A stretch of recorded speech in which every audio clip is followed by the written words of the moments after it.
Welcome back, everyone, to A Knight's Tale. This is Knight from Ninja Knights Live.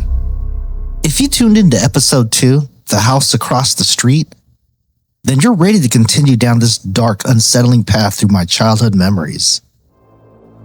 Months had passed since the Hawaiian family vanished.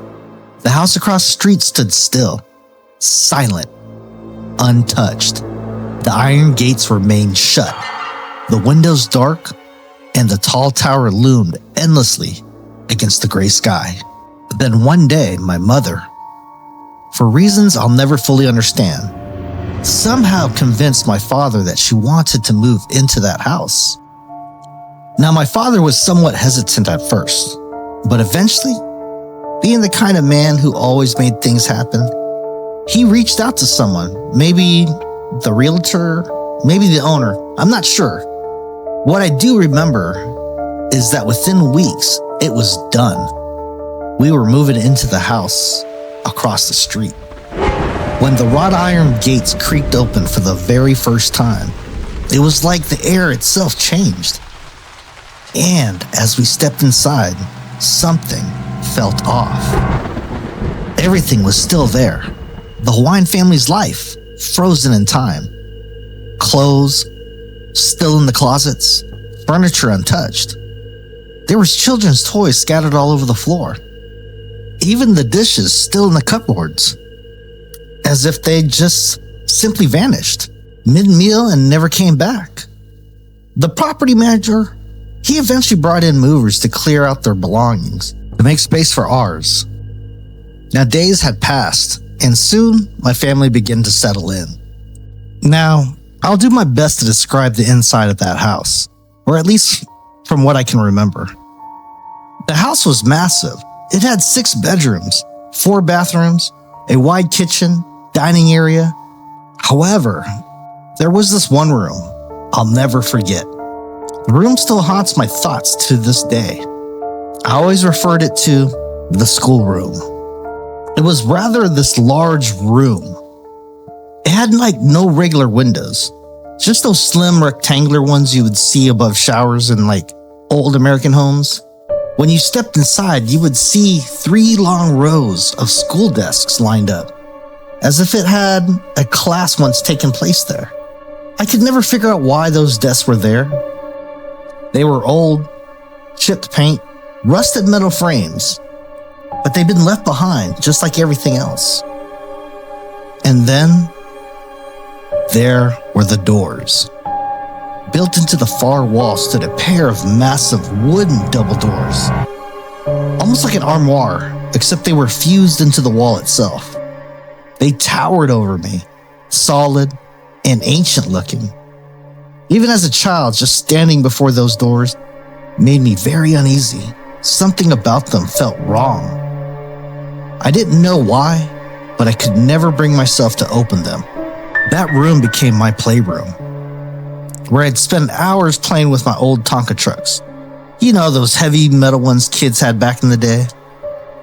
My Uncle Utoy, my mother's older brother, would spend time there with me and my sister, teaching us fighting stances, kung fu, karate, even boxing.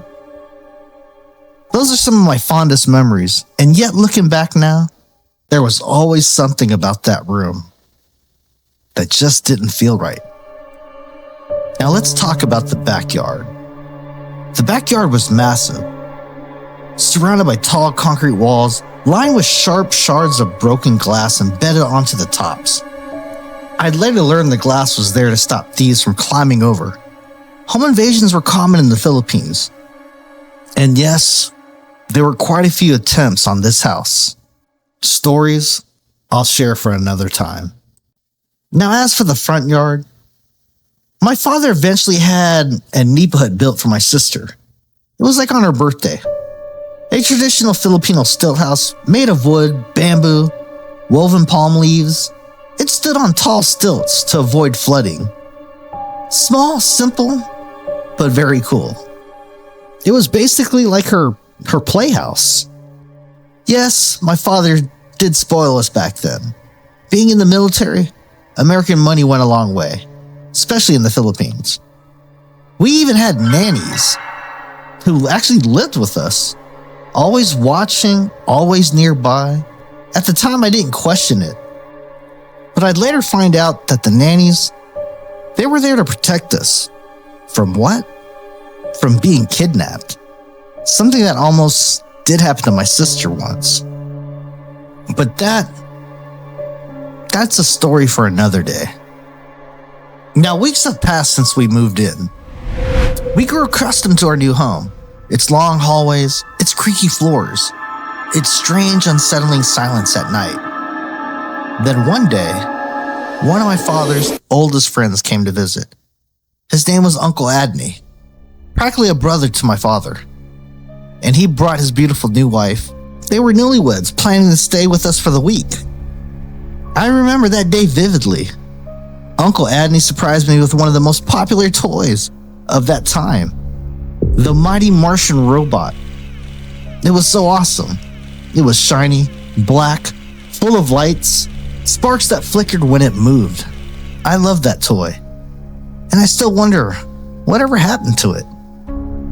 But on that day, it burned into my memory for another reason, because it was the first time something happened inside that house. Something my uncle and his wife would never forget. My mother had set them up in the guest room, a quiet space near the back of the house. And what took place within the next few hours would become known in our family as the wedding gifts.